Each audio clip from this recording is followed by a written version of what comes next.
Muy buenos días, mis queridos auditores. Estamos dando inicio al tercer programa de este proyecto de fondos de medios que llega a ustedes gracias al financiamiento del Fondo de Fomento de Medios y del Consejo Regional.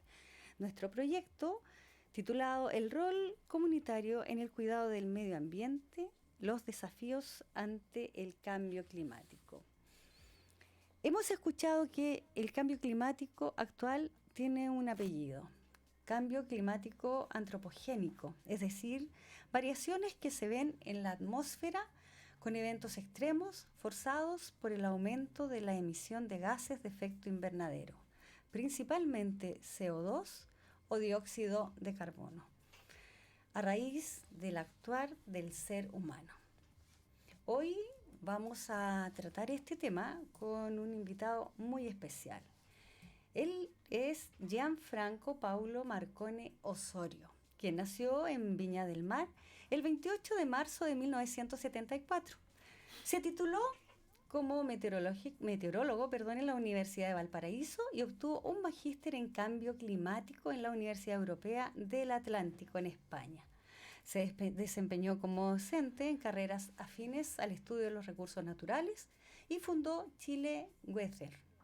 ¿Así se pronuncia? Muy bien.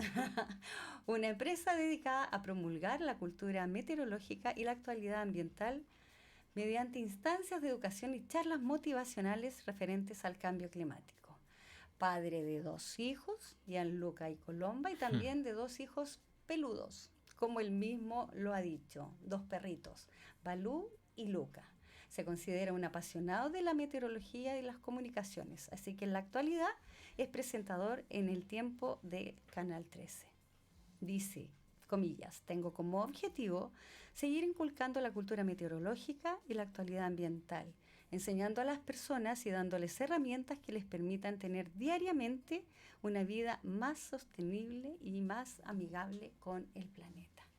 Muchas gracias por estar aquí, Gianfranco, te doy la más cordial bienvenida. Muchas gracias a ti por la invitación. Muchas gracias a toda la comunidad que está escuchando, porque es súper importante siempre hablar de todos estos temas referentes al cambio climático. Siempre hay muchas dudas, es o no es realmente, qué significa, qué puedo hacer yo. Eso pues la gente pregunta mucho, me toca mucho hacer actividades comunitarias y muchas personas preguntan, ya, bueno, perfecto, está pasando todo esto, pero ¿qué puedo hacer yo desde mi vereda? Así es.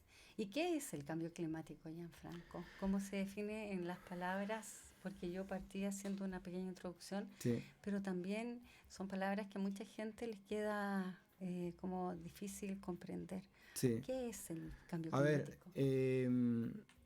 para definir cambio climático hay que ir un poquito más atrás y definir otras cosas antes, ¿ya? Primero lo que tú hablabas hace un rato, esto de origen antropogénico. ¿Qué significa origen antropogénico? Finalmente la definición de antropogénico es por la acción del ser humano, por las actividades del ser humano. Hubo una época que todos nos tocó estudiar en la escuela, en el colegio, que ya se llama la Revolución Industrial, donde comenzó todo este tema justamente de la revolución de la industrialización, generar avances mediante la quema de combustibles fósiles, que yo creo que un poquito ese fue el error. O quizás el mal manejo que se realizó, más que error. No sé si tú sabes y los auditores saben, pero el auto eléctrico, por ejemplo, es más antiguo que el autocombustión. Fue descubierto antes. Entonces uno se pregunta, ¿y por qué recién están apareciendo? ¿Son tan costosos? Es por un tema también ambiental más que nada. Y finalmente el autocombustión le ganó la mano, le ganó el quien vive, podríamos decir, el auto eléctrico, porque era más barato producir, más rápido, y obviamente por un tema de industrialización fue más viable el combustible, también más accesible. Y muchas cosas más. Y dentro de eso muchas cosas. En la casa, en la industria, todo era en base a quemar un combustible. Entonces, ahí, y de esta forma yo siempre se lo explico sobre todo a los niños, fuimos nosotros agregándole ropa al planeta. El planeta tiene una ropa que se llama la capa de gases de efecto invernadero, que de cierto modo es muy buena para nosotros y nos protege, porque esa ropa permite que la radiación ingrese caliente, como hoy día, por ejemplo, que va a llegar a una temperatura de 31 grados, la temperatura aumente y en la noche se enfríe, pero no es un enfriamiento tan brusco y permite la vida en el planeta. Es decir, hay lugares obviamente muy fríos en el planeta, otros más cálidos, pero en general el planeta tiene una temperatura de confort, de habitabilidad, que es para el ser humano. Si por ejemplo nos fuéramos a Marte, Marte llega en el día a más 100 y en la noche a menos 100. No podríamos vivir con esa temperatura, imposible. Entonces, esta capa de gases que está dentro de la atmósfera es positiva. Pero el tema es que nosotros con gases de origen antropogénico, y ahí viene la palabra, creados por el ser humano, porque que empezamos a quemar madera, porque empezamos a hacer industria en base a combustión, porque empezamos a tener vehículos en base, todo en base a combustión, a combustibles fósiles. Se fue engrosando esta capa. Entonces ahora ya el planeta no está con una polera delgadita, sino que está con un poncho. Es decir, está con una capa de gases mucho mayor que permite que la radiación ingrese, pero escape de menor manera. Entonces generando un fenómeno que es el primero, que se llama calentamiento global. Ese es como el primer término. ¿Es lo mismo que el cambio climático? No es lo mismo, son cosas totalmente diferentes. Entonces ahí viene un poquito la analogía que en cierto modo me gusta a mí hacer para tratar de explicar un poco estos fenómenos que no siempre son fáciles de explicar. Tú, para estar bien acá, tranquila, normal, que te sientas bien, tienes una temperatura máximo de 37 grados. ¿Ya? El planeta es distinto, pero tiene una temperatura normal también. ¿Qué pasaría si tuvieras ahora 38 o 39 grados? ¿Cómo te sentirías? Mal, con fiebre. Mal, ¿cierto? Sí. Te sentirías complicada. Entonces, eso es el calentamiento global. El planeta tiene una temperatura más alta de la que tiene que tener. Ahora, tú cuando te sientes mal, nómbrame algunas cosas que te pasan cuando te sientes mal. Me duele la cabeza. Te duele la cabeza. Me siento congestionada. Te sientes congestionada. Uh-huh. A lo mejor te da me tos. Decaigo. Me siento, te decaes, ¿sí? Perdón, me siento a lo mejor decaída, hasta claro. medio mal genio, distintas cosas. Se te pasa el apetito. Claro, esa es una sintomatología. Y el planeta también tiene una sintomatología, y esa sintomatología se llama cambio climático. Es decir, es como la consecuencia del calentamiento global. Ejemplo, derretimiento de glaciares, aumento del nivel del mar, supertormentas, fenómenos meteorológicos más extremos, sequías, por otro lado, inundaciones. Todos esos son sintomatología producto de este aumento de temperatura desde la época preindustrial. Uf, como se hace más fácil ir entendiendo. Ya, sí. Y estamos con esa sintomatología hace bastante tiempo. Yo ayer comentaba, fíjate, que yo era chica, tenía como 5 años. Te estoy hablando del año 75, 76, en ese tiempo. Y fíjate que ya surgió una campaña en Santiago con una música donde empezó a aparecer fuerte la palabra smog. Claro. O sea, justamente por la década del 70 o comenzó antes eso. empezó eso. Claro. Entonces yo decía, si resulta que nosotros ahí ya estábamos sintiendo eso, ya se sentían ciertas cosas, ¿por qué hemos llegado al nivel que estamos hoy día? Sí, es una muy buena pregunta. Claro, por ahí por la década del 70, como tú dices, comenzó y había una teoría. De hecho, había un proyecto que era cortar la cordillera de la costa, que en realidad uno hoy en día lo piensa y en realidad es como casi ridículo, porque hay ciudades costeras como Puerto Montt, por ejemplo, como Puerto Varas, que uno dice un lago tan maravilloso, un volcán tan maravilloso, tanto viento, y así todos están muy contaminados, porque tiene que ver un poco con la confinación de la cantidad de gente por el uso de combustibles fósiles, de leña principalmente. No tiene que ver con que cortemos una cordillera. Quizás hubiese alivianado en algo, porque Santiago en cierto modo es un hoyo, y ese hoyo se concentra ahí, la contaminación en invierno. Hay cosas que van de la mano, pero en cierto modo son distintas. Por ejemplo, el smog que tú dices, claro, es una contaminación que contamina la baja atmósfera, es decir, donde estamos nosotros. Y es súper importante porque estamos nosotros ahí y nosotros estamos respirando. Claro. Es la primera capa de aire.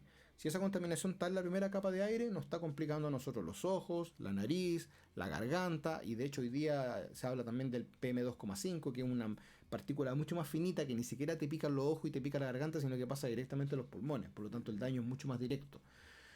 Y eso es abajo. Y el cambio climático funciona más arriba, en la parte alta de la atmósfera. Es decir, esos gases, en cierto modo, después que nos complican a nosotros, empiezan a subir, se van a la parte alta y ahí empieza todo el tema del calentamiento global. Entonces, claro, en ese tiempo no se hablaba de calentamiento global todavía, pero sí se hablaba del smog, que era la primera patita. La primera palabra que surgió. Claro, de la capa ozono también. Otra palabra que en cierto modo se ha ido recuperando. Y ahí se ha hecho un buen trabajo, en cierto modo, de comunicación, porque ha resultado, no tanto con el cambio climático. Y después de a poco, te cuento, cuando yo estudiaba meteorología en la Universidad de Valparaíso, que estoy hablando del año 93, ya se hablaba de calentamiento global. Todavía no de cambio climático, pero sí de calentamiento global. Los primeros indicios. Pero eran todas cosas que se decían, no, si van a pasar al año 2100. Y va a aumentar la temperatura del planeta a 1 grado al año 2100. Y estamos en el año 2024 y el planeta ya ha aumentado 1,1 grado su temperatura. Es decir, son cosas que se proyectaban muy a futuro y ya las tenemos encima. Y eso es a causa... 70 y tantos años antes. Es causa de que no se han tomado medidas como Exacto. corresponde principalmente. O sea, la parte Va tan acelerado y antropogénica, nosotros con las acciones vamos muy lento. muy lento. Vamos muy lento. Es como una carrera entre una gacela y una tortuga. Claro. Y yo creo que cae de cajón quien gana. Obviamente Sí. la velocidad es mucho más larga, más rápida, valga la redundancia, que la que nosotros estamos teniendo con las medidas de mitigación. Las medidas de mitigación, buen concepto. Mitigación y, ¿cuál es la otra palabra? Adaptación. Sí. ¿Cómo se define eso?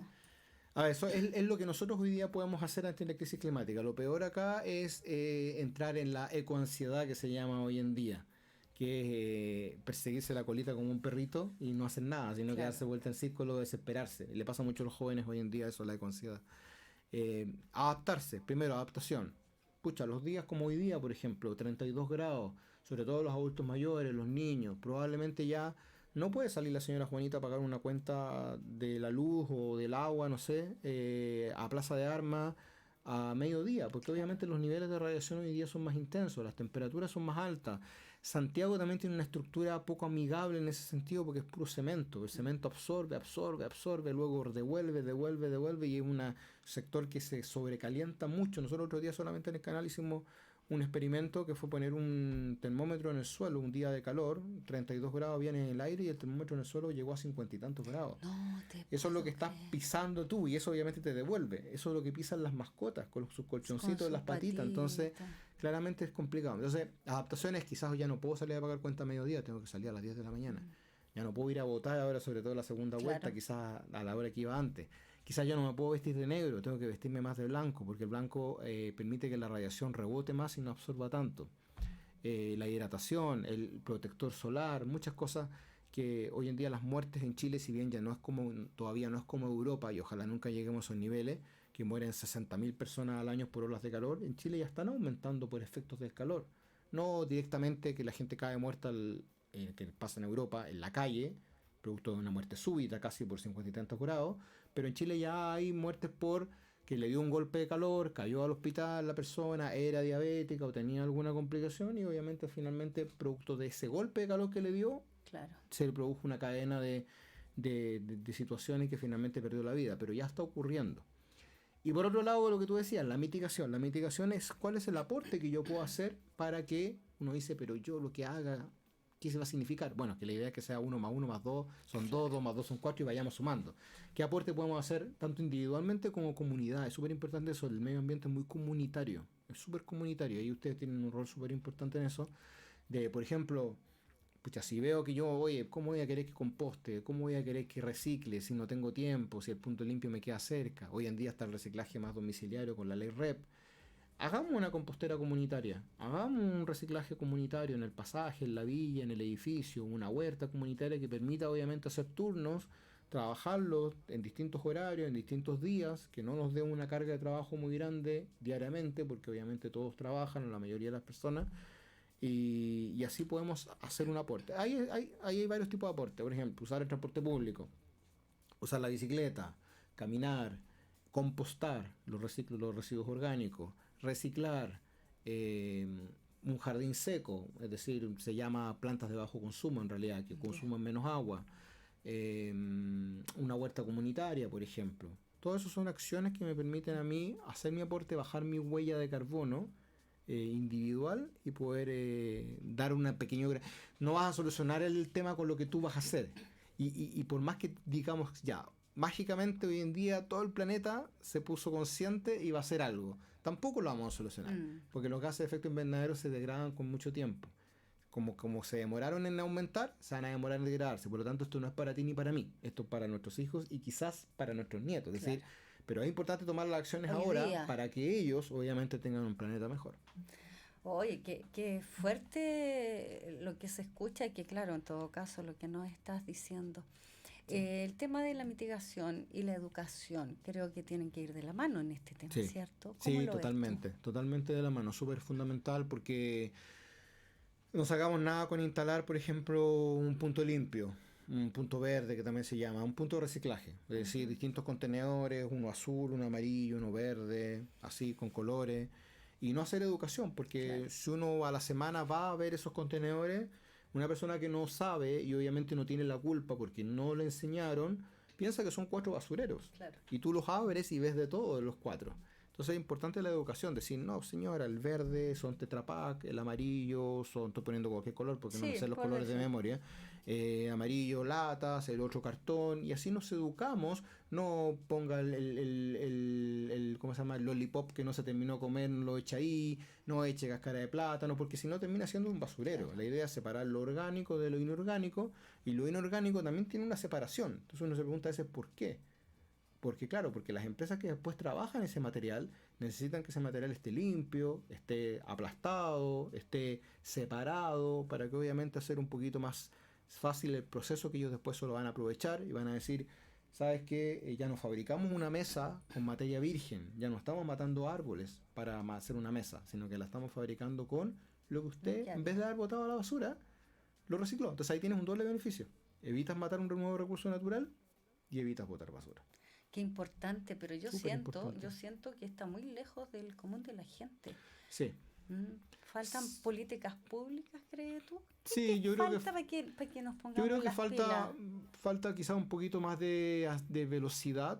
Siento yo que hemos avanzado, sí, la ley REP ha ayudado mucho. Yo, por ejemplo, este año a mi casa llegó la ley REP, yo me retiro en el reciclaje. Yo antes le pagaba a una empresa que iba a buscar el reciclaje. Entonces uno dice, ¿por qué tengo que pagar por eso? Pero bueno, se pagaba o tenía que llevarlo a un punto limpio. Pasó mucho cuando yo comencé a reciclar como para la pandemia, un poquito antes de la pandemia. Y en ese tiempo, claro, existían los puntos limpios, los puntos verdes. Entonces uno iba a un punto limpio, no, esto sí, esto no. Entonces te iba a ir con la mitad de vuelta. Sí. Entonces obviamente que esto es tedioso. Uno de partida ya que destinaste tiempo para lavar el envase, para aplastarlo, para clasificarlo, y más encima que te rechacen la mitad, obviamente que uno termina mejor aburriendo si termina botando toda la basura. Entonces, hoy en día claramente está más fácil porque no todos los lugares, quizá mucha gente que nos está escuchando dice sí, yo sí, otra dice no, yo todavía no, porque es un proceso. La ley REP se implementa de aquí al año 2035, que es la ley de responsabilidad extendida al productor. Ahora, el que produce el envase está responsabilizado de generar instancias, espacios, y ahí están los puntos limpios y están los camiones de reciclaje que se están implementando a través de las municipalidades. No sé si acá en Quinto Normal me imagino que... No, todavía no. ¿Todavía no? Ya. Y yo tengo, igual que tú, para la pandemia me compré contenedores de todos colores, pero, o sea, tienes que llevarlo a un lado, tienes que llevarlo al otro. Y claro, eso lo hago yo, creo que soy la única en mi cuadra y tal vez en mi calle. Totalmente. ¿Te fijas? Porque la gente tiene que tener por último un vehículo para trasladar eso, entonces... Es que eso es lo otro, claro, imagínate en transporte público, ya vaya a dejarlo al punto limpio, llegáis y te reciben la mitad. Claro. Porque pasa que algunos puntos no reciben todo. Por ejemplo, antiguamente recibía los envases de yogur, hoy en día de ciertas marcas, porque hay marcas que tienen proyectos que hacen mobiliario de juegos para niños con ese reciclaje, pero no todo. Entonces hay cosas que todavía no...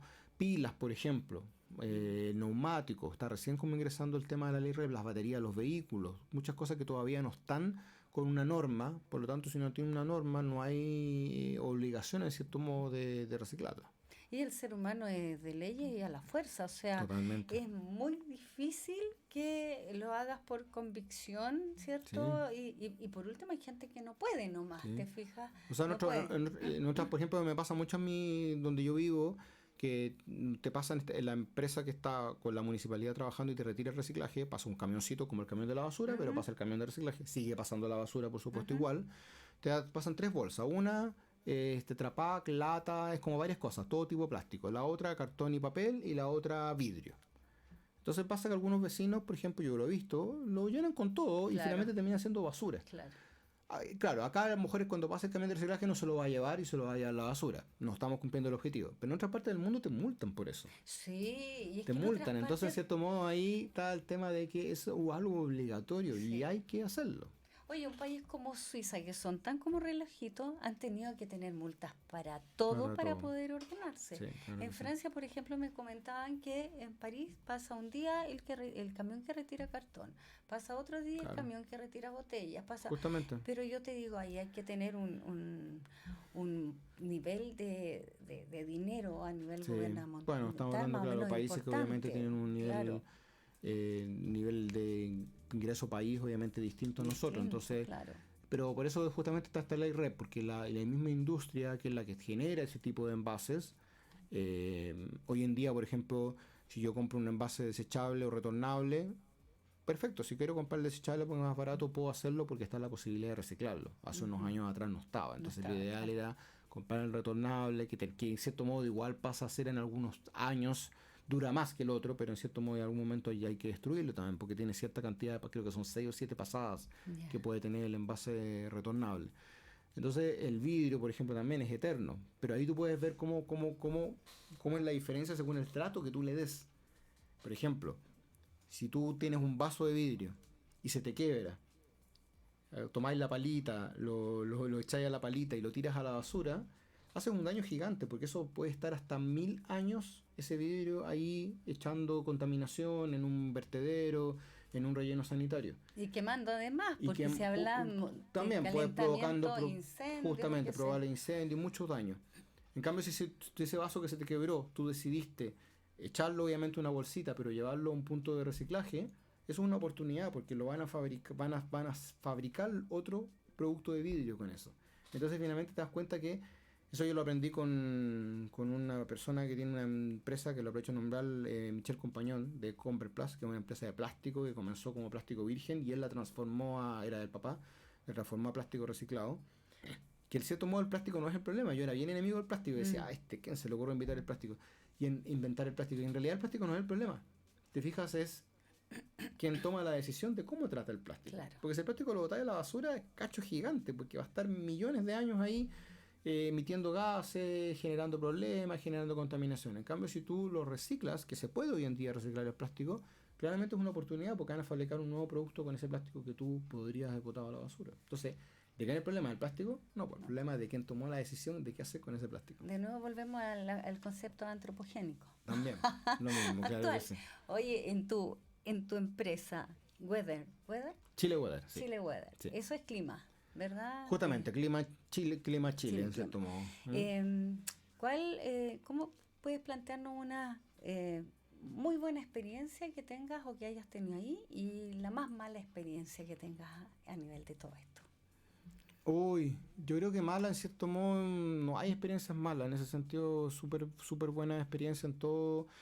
A ver, principalmente no, si bien igual trabajamos con algunas industrias en el sentido de prestar información, por ejemplo, no sé, por el otro día me tocó hacer un informe para una sanitaria de Magallanes que estaban con problemas porque el invierno del año 2024 fue el más frío de la historia en Punta Arenas y estaban con algunos problemas de que se les habían congelado unos medidores, entonces necesitaban comprobar que había sido limpio. Y esa información nosotros la prestamos, pero principalmente nos hemos abocado más que nada a la educación, a lo que hablábamos hace un rato, actividades con niños, actividades comunitarias, de justamente explicar de una manera lúdica, de una manera entretenida, que obviamente que se entienda, que no se aburran, que quede claro qué es lo que es el cambio climático, pero también obviamente que podemos hacer talleres de compostaje, talleres de reciclaje, y en general he tenido muy buena experiencia en comunidades. De hecho, bueno, nosotros nos conocimos en una actividad acá comunitaria. Así también es. Por lo mismo,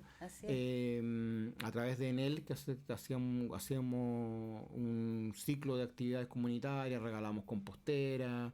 Entonces yo creo que es un poquito como más el foco, tanto en escuelas, en colegios, en liceo, en juntas de vecinos, llevar esto, pero no solamente llevar la información que ya mire esto del cambio climático, mire este gráfico, cómo ha subido la temperatura y listo, y ya, ¿y qué hago yo?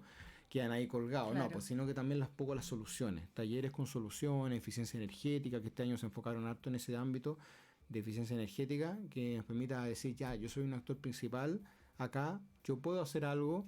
Y pueden hacer algo como comunidad también. Por ejemplo, bueno, esto mismo que estamos haciendo acá es porque ustedes postularon un fondo y hicieron algo comunitario. No sé, por qué no postular al pasaje a un fondo que te permita tener energía solar. Claro. Uno lo ve tan lejano y dice, ¿cómo lo voy a hacer solo? Es tan caro. Claro, solo es difícil. Sí. Hacer, medio ambiente las cosas hacerlas solo es muy difícil. Pero si se organizan como comunidad, claramente que son viables. No, de todas maneras. Oye, yo encuentro que es súper importante lo que tú dices en varios aspectos. La parte comunitario, tenemos que tener instancias comunitarias, Sí, la parte de la educación. Pero la educación generalmente está más enfocada a los niños. Yo creo que los adultos sí, yo también. necesitan Sí, mucha más educación porque los niños vienen con una conciencia casi innata. sí. ¿Ah? Ellos, a mí me llama la atención porque he visto de repente niños hacerle correcciones a la mamá con respecto a Sí, no sé, es papeles o verdad. cosas. Sí, sí, tiene la conciencia como tú dices, pero igual hay que darle las herramientas. Sí, sí. Pero, por ejemplo, me ha tocado mucho estar en actividades con adultos mayores. Acá mismo, en la región metropolitana, me tocó hacer talleres en Temuco también con adultos mayores.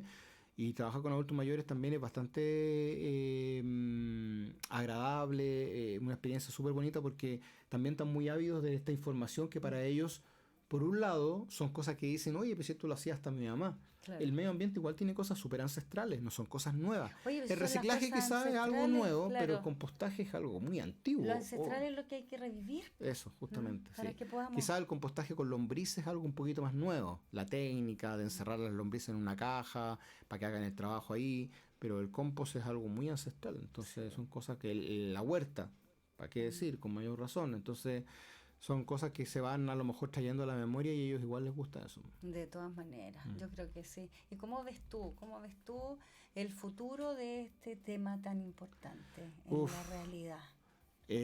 no lo veo, a ver, no se ve fácil, por supuesto, pero creo que tampoco se ve imposible, ¿ya? Ya. Creo que, bueno, Chile está bastante bien posicionado a nivel mundial en cuanto a prácticas de sustentabilidad.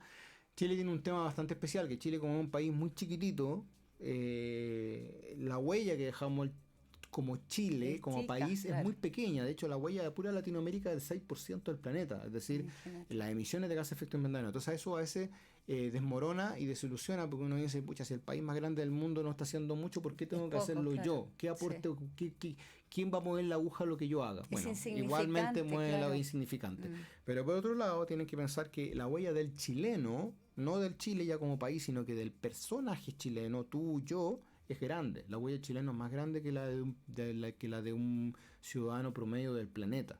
No te puedo creer. Para que tengan una idea, la huella de un ciudadano del mundo promedio es de 4 toneladas de CO2 al año. Ya. 4 toneladas de gas de efecto invernadero al Ajá. año es lo que emitimos, lo que le seguimos engrosando el chaleco al planeta.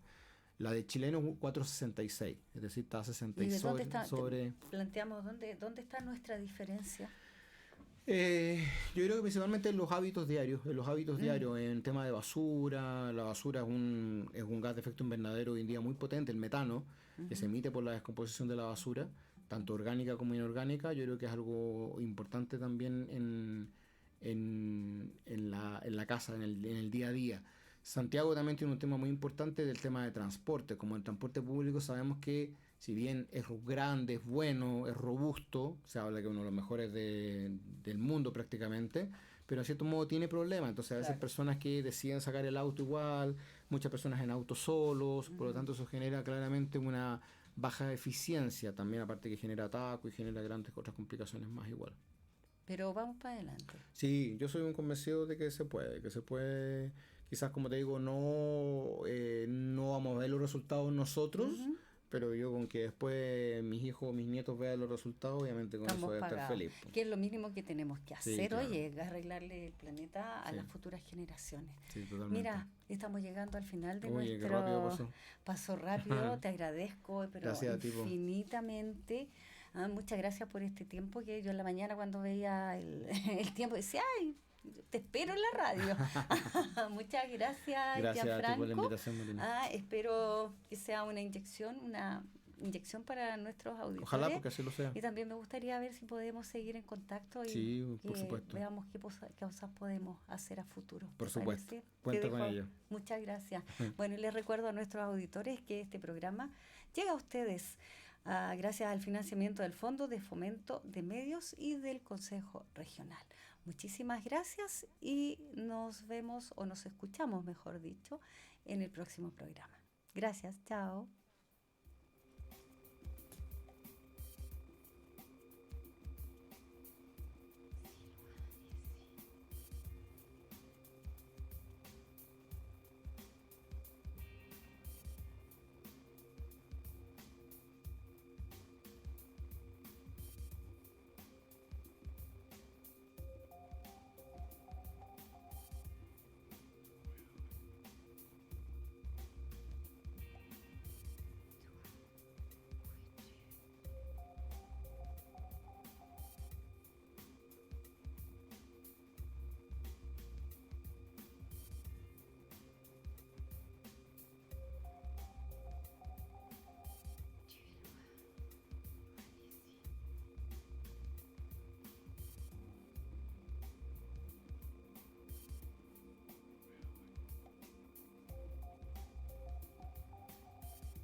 Estás en sintonía de Quinta FM.